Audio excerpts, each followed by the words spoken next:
एक तरफ टेबल पर शांति का ढोंग और दूसरी तरफ समंदर में बारूद का खेल। मिडिल ईस्ट एक बार फिर जलना शुरू हो चुका है। 8 अप्रैल से खिंचा चला आ रहा नाजुक सीज फायर अब हमेशा के लिए खत्म हो चुका है और वो दिन दूर नहीं जब दुनिया एक बार फिर महायुद्ध के मुहाने पर खड़ी होगी। पूरी कहानी शुरू होती है दक्षिणी ईरान के एक शहर से जिसका नाम है बंदर अब्बास।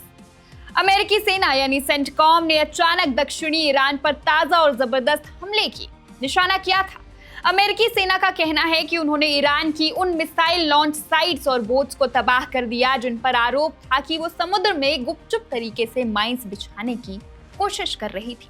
अमेरिका ने साफ लफ्जों में कहा है कि ये कार्रवाई उसने सेल्फ डिफेंस में की है ताकि अमेरिकी नौसैनिकों को ईरानी खतरों से बचाया जा सके। बंदर अब्बास को मामूली मत समझिए, ये ईरान का सबसे बड़ा और रणनीतिक रूप से सबसे महत्वपूर्ण नौसैनिक अड्डा यानी कि नेवल बेस है और ये ठीक वहीं पर है जहां दुनिया की नस दबी हुई है यानी कि स्ट्रेट ऑफ हॉर्मुज। ईरान की सरकारी मीडिया ने भी इस हमले की पुष्टि की है। बंदर अब्बास एयरपोर्ट के पास 3 भयंकर धमाकों की आवाज सुनी गई। ईरान का एयर डिफेंस सिस्टम एक्टिव हो गया। फारस की खाड़ी में सिरिक और जास के पास भी आसमान धमाकों से गूंज उठा। ईरान की IRGC ने दावा किया है कि इस बड़े हमले से ठीक पहले उसने अमेरिका के एक दुश्मन ड्रोन को भी मार गिराया था जिससे पूरा इलाका दहल उठा। लेकिन इस कहानी का जो सबसे चौंकाने वाला हिस्सा है वो अब शुरू होता है। जिस वक्त बंदर अब्बास पर अमेरिकी बम गिर रहे थे ठीक उसी समय ईरान के सबसे बड़े नेता, ईरान के मुख्य वार्ताकार, विदेश मंत्री और वहां के सेंट्रल बैंक के गवर्नर कहाँ थे जानते हैं? वो कतर की राजधानी दोहा में बैठे थे। किसके साथ? कतर के प्रधानमंत्री के साथ जो इस वक्त अमेरिका और ईरान के बीच मीडिएटर यानी बिचौलिए की भूमिका निभा रहे हैं। सोचिए, एक तरफ आपके देश पर बमबारी हो रही है और दूसरी तरफ आपके नेता कूटनीति की मेज पर बैठकर कह रहे हैं कि बातचीत में कुछ प्रगति हुई है लेकिन समझौता अभी दूर है। इस गुप्त बातचीत के एजेंडे में 2 सबसे बड़े मुद्दे थे। पहला, स्ट्रेट ऑफ हॉर्मुज में शांति और दूसरा ईरान का एनरिच्ड यूरेनियम का भंडार जिससे परमाणु बम बनता है। शांति वार्ता चल ही रही थी कि वॉशिंगटन से अमेरिकी राष्ट्रपति डोनाल्ड ट्रंप का एक सोशल मीडिया पोस्ट आता है और ये पोस्ट कोई आम बयान नहीं था, ये सीधा सीधा एक अल्टीमेटम था। ट्रंप ने ईरान के इस कीमती यूरेनियम को क्या नाम दिया?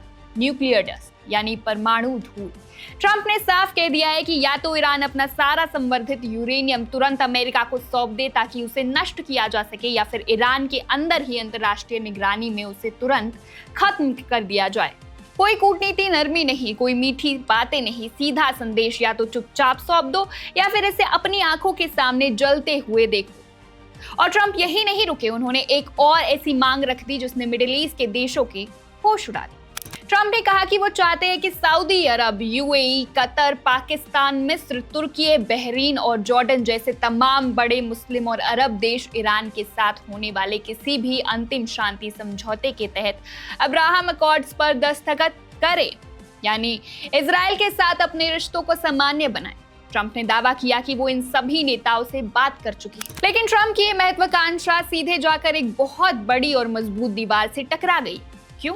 क्योंकि सऊदी अरब और कतर ने पहले ही बिल्कुल साफ कर दिया है कि जब तक एक स्वतंत्र और संप्रभु फिलिस्तीनी राज्य यानी कि इंडिपेंडेंट पैलेस्टीन स्टेट नहीं बन जाता वो इजराइल के साथ कोई समझौता नहीं करेंगे, उसके साथ संबंध सामान्य नहीं करेंगे। अब्राहम अकॉर्ड्स को लेकर अरब जगत में हमेशा से ही गुस्सा रहा है क्योंकि इसे फिलिस्तीनी के मुद्दे को पूरी तरह नजरअंदाज करने वाला माना जाता है। तो अब गणित समझिए, एक तरफ ट्रंप ईरान पर बम बरसा रहे हैं, उसके यूरेनियम की मांग कर रहे हैं और दूसरी तरफ पूरे अरब जगत पर दबाव बना रहे हैं कि वो उस समझौते पर दस्तखत करे जिसे वो पहले ही ठुकरा चुके हैं। तो इस पर ईरान का क्या रुख है? क्या ईरान डर गया? बिल्कुल नहीं। ईरान की सुप्रीम नेशनल सिक्योरिटी काउंसिल के नए कट्टरपंथी प्रमुख ने जनता के नाम अपना पहला संदेश जारी किया है। उन्होंने बिना किसी डर के सिर्फ एक छोटी सी लाइन कही। उन्होंने कहा, कोई पीछे हटेगा नहीं, यानी कि किसी को पीछे नहीं हटना है, ईरान झुकने को तैयार नहीं है।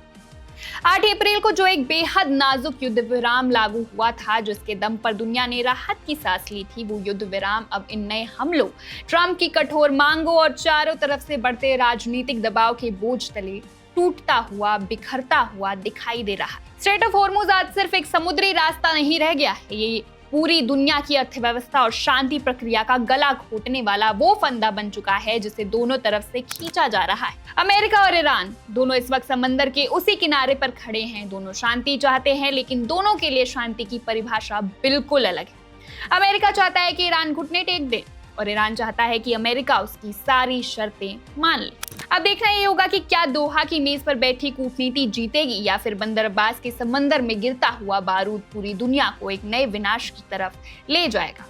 आपके इस खबर में क्या राय है, हमें कमेंट सेक्शन में जरूर बताएं। फिलहाल इस खबर में बस इतना ही। देश और दुनिया की तमाम बड़ी खबरों के लिए देखते रहिए one India Hindi. Subscribe to One India and never miss an update.